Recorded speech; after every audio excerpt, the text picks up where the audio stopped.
Rahmatullahi wabarakatuh ya. Jumpa lagi saudaraku di channel Kampus Ilmu Hikmah. Menanggapi komentar saudara kita Arif ya. Saya ingin bertanya, apakah bisa pengasihan surat Yusuf ayat 4 untuk membersihkan pengasihan ilmu hitam saya tanpa harus dibersihkan langsung mengamalkan surat Yusuf? Apakah bisa, Pak? Bisa saja ya. Tapi itu tidak efektif ya. Pembersihan dengan menggunakan amalan pengasihan itu tidak efektif ya. Kenapa bisa seperti itu?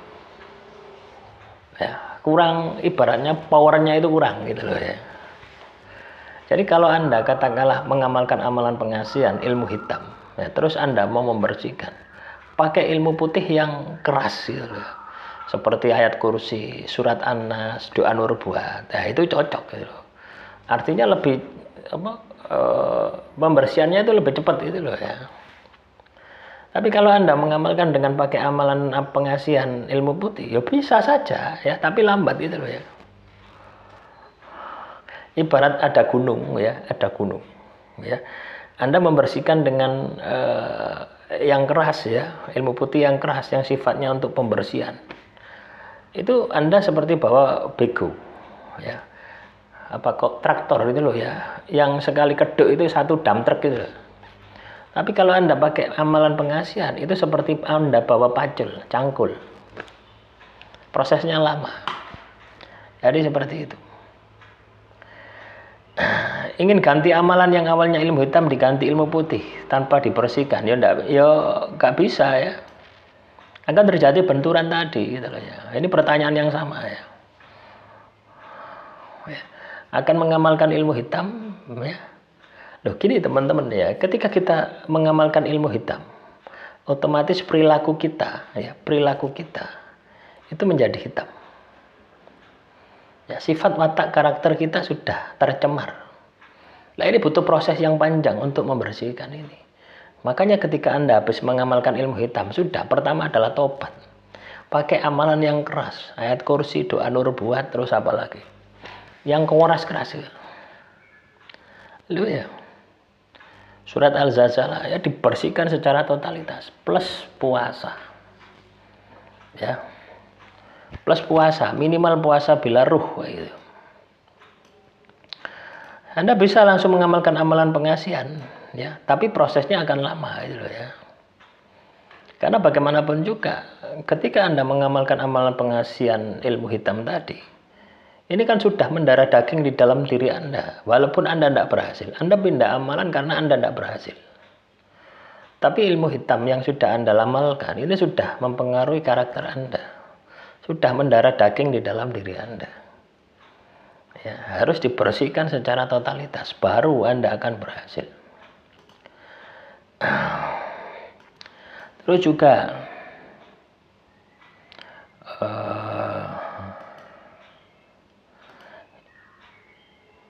katanya surat Yusuf untuk membersihkan energi negatif loh. Arif ya. Membersihkan energi negatif itu tidak hanya sebatas amalan ya. Anda mengamalkan amalan ilmu hitam ya. Terus berperilaku ya, perilaku Anda berubah menjadi hitam. Ya, pikirannya negatif, pikirannya jorok, wis semuanya wis. Anda mau merubah itu, pertama tobat ya, gunakan amalan yang keras, amalan putih yang sifatnya keras, energi merah, surat An-Nas, Al-Zalzalah, Al-Lahab ya. Terus apa lagi? Surat Al-Waqiah, surat Al-Mulk, surat Al-Jin, itu amalan apa? Amalan-amalan yang sifatnya keras gitu loh ya. Surat Al-Hasr 21 sampai 24, 21 sampai 24. Itu juga sifatnya keras gitu loh. Ya, bisa dibersihkan dengan itu. Tapi tidak cukup hanya membaca ya, tapi dikir. Ya, ketika kita bicara mengamalkan amalan pengasihan pembersihan energi, ini tidak cukup di lahir, di batin juga. Maka harus pakai puasa. Minimal puasanya bila ruh. Ya, caranya seperti itu. Kalau Anda langsung ya habis mengamalkan amalan ilmu hitam, langsung Anda susul amalan ilmu putih, itu prosesnya lama. Lo bisa ya, prosesnya lama ya. Tergantung dari kuantiti Anda. Misalkan ya Anda membaca Anda pakai surat Yusuf ya, katakanlah surat Yusuf ayat 4, Anda baca 1000 kali ya, terus Anda puasa bila ruh setiap hari sampai Anda benar-benar bersih itu. Tanda-tandanya bersih apa? Percaya dirinya itu meningkat. Anda penuh larut ya, larut di dalam amalan itu tanda bersih itu. Ya.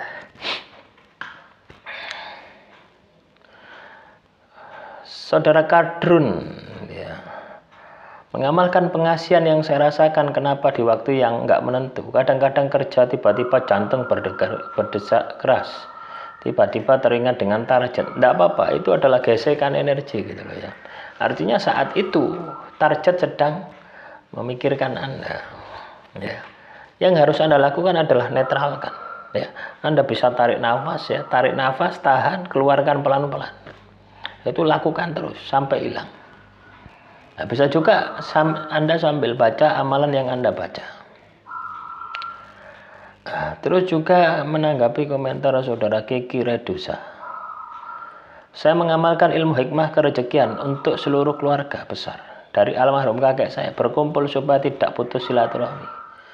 Setiap sepertiga akhir saya baca 2000 kali. Sudah 2 minggu. Banyak saudara pada datangan ke rumah keluarga saya. Apakah itu tanda amalan saya itu berhasil? Ya berhasil ya. Maksudnya gini, untuk kerejekian itu maksudnya apa? Anda kalau untuk mendatangkan saja ya, supaya saudara-saudara Anda datang, apakah Anda tidak berpikir ya kalau dia punya uang, kalau tidak punya uang ya. Saya baru dengar ini ya, amalan untuk mendatangkan keluarga gitu loh ya. Ya, maksudnya tujuannya gitu loh ya. Kalau hanya untuk mendatangkan orang lain itu cukup mudah ya. Ketika Anda rasa Anda kuat, batin Anda kuat, tinggal Anda batin ya pasti datang. Ya, tinggal Anda batin itu pasti datang. Ya. Ini sering saya gunakan gitu loh ya. Misalkan saya pingin kangkung ya, kemarin itu saya pingin kangkung ya, makan kangkung teman-teman ya. Besok beli kangkung ya. Itu terpikirkan ya, dari subuh sampai siang. Ya, saya buat video itu ya, kepikiran kangkung ya, tiba-tiba ana wong dodol kangkung. Ya, salawase ndak ana wong dodol kangkung pakai pikulan itu, kasih pring-pring itu ya, kayak di desa-desa itu. Ya, selama saya di perumahan ini berapa tahun itu tidak pernah ada. Ya, tapi ke batin pagi, ya siang itu ya, saya mau sholat duhur itu ada orang jualan kangkung, beli 10.000 dapat sakmu ini ya. Nah itu teman-teman. Kalau untuk memanggil itu mudah. Lah kalau Anda untuk kerejekian ya, itu fokus diri Anda saja. Atau keluarga Anda ya, maksudnya satu rumah atau anak Anda gitu loh ya. Ngapain untuk semuanya gitu loh ya, bagus gitu loh ya, tapi energinya memencar gitu. Ya, kasihan orang katakanlah amalan untuk menarik orang, misalkan saya ada di Malang, Anda ada di Pasuruan, terus Anda setiap malam itu berdoa sama Tuhan supaya saya datang ke tempat Anda. Kasihan ya lah kalau punya uang. Kalau tidak punya uang ya kita juga harus ya, kalau kita berdoa untuk orang lain kita harus mempertimbangkan itu ya. Kalau Anda mendoakan supaya rezeki dia lancar ya tidak masalah ya. Berarti amalan Anda itu ya berhasil mendatangkan, tapi faedahnya apa ya? Kalau hanya sekedar silaturahmi terus dia tidak mendapatkan apa-apa, ya kasihan dia gitu loh. Kita harus berpikir seperti itu.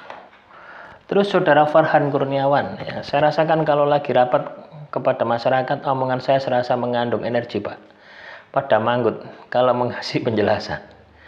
Dihargai di mana-mana. Saya menyuruh teman saya yang lagi di Depok, saya suruh ke Bogor ke tempatnya. Saya langsung manggut. Hari ini juga datang ke rumah saya. Apakah itu efek energi Pak? Mengandung energi ketika saya ya. Jadi amalan pengasihan ya, amalan pengasihan. Ketika Anda ibaratnya ini walaupun katakanlah target Anda si A itu loh ya, tapi ini bisa difungsikan untuk kepentingan yang lain. Ya, beda. Orang ahli zikir, ahli tirakat, ketika dia ngomong itu pasti ada energinya, pasti ada powernya. Ya. Nah, ini bisa dirasakan oleh orang-orang yang peka rasa gitu loh ya. Peka rasa. Ibarat misalkan ya, Anda melihat materi yang saya sampaikan. Anda menggunakan dimensi rasa Anda. Ya, pasti akan ada gesekan gitu loh. Entah merinding. Ya. Itu pasti akan terjadi. Lah soal katakanlah power Anda itu pasti gitu loh ya. Orang ahli zikir, ahli wirid, energi batinnya ini kuat. Nah, ketika dia melakukan memerintah seseorang, ya, apalagi kalau Anda bisa menggunakan, ya, ibaratnya sengaja gitu loh ya. Misalkan ya, dengan wasilah surat Yusuf ayat 4, kalau amalan Anda surat Yusuf ayat 4, ya, saya ingin menundukkan si A, si B, si C. Itu kadang ketika kita sudah energinya besar, itu langsung jadi juga bisa. Ya. Jadi bisa kita fungsikan untuk apa saja. Misalkan Anda mau jualan, ya, jualan cilok misalkan, ya, dengan wasilah surat Yusuf, ya, semoga Tuhan memberikan rezeki yang lancar, jualan cilok saya habis hari ini, misalkan seperti itu juga bisa. Cukup di batin, ya, belajar mensugesti batin kita. Caranya seperti itu. Ya. Ini sering saya lakukan teman-teman ya. Untuk apa saja, misalkan saya ada serangan sihir, misalkan ya. Ada serangan sihir telur santet yang itu tiba-tiba, ya, itu langsung tergerak gitu loh ya. Misalkan wasilah sholawat dalail khairat dan hizib falah yang saya amalkan. Ya, saya ingin membersihkan rumah saya yang ada sihirnya, yang ada teluhnya, santetnya, ya, untuk dibersihkan. Ya, kalau mengganggu dibersihkan, kalau masih melawan ya sudah dihancurkan saja sekalian. Ya, itu bisa. Ya, itu muncul tiba-tiba teman-teman. Saya biasanya seperti itu. Kenapa kok bisa muncul tiba-tiba? Karena amalan-amalan tersebut sudah tak tirakati bertahun-tahun gitu. Ya. Kadang muncul seperti itu. Ya. Misalkan saya tidak punya uang, ya. Terus ada kebutuhan yang mendadak. Ya, saya wasilah dengan amalan tadi. Ya. Semoga dengan amalan ini rezeki saya ada. Ya. Rezeki saya dapat untuk membayar iuran ini misalkan. Itu bisa Anda lakukan. Ya. Jadi seperti itu. Ya memang ketika kita ini mengamalkan sebuah amalan ya, ilmu hikmah, ilmu pengasihan, apapun itu ya. Itu kita juga harus jaga hati-hati ya. Jaga ucapan kita gitu. Karena kita tidak terasa kadang ucapan kita itu mengandung kegaiban gitu. Ya. Bila ucapan kita selaras dengan kegaiban itu, kegaiban dari tirakat yang kita lakukan, wah ini bahaya. Ya kalau positif, kalau negatif. Ya. Kenapa bisa seperti itu? Karena kita terbiasa dzikir gitu loh ya. Karena kita terbiasa wirid. Nah, demikian yang bisa saya sampaikan untuk materi kali ini ya. Silakan kalau ada pertanyaan ya. Kurang lebihnya saya mohon maaf. Wassalamualaikum warahmatullahi wabarakatuh. Salam rahayu, rahayu, rahayu.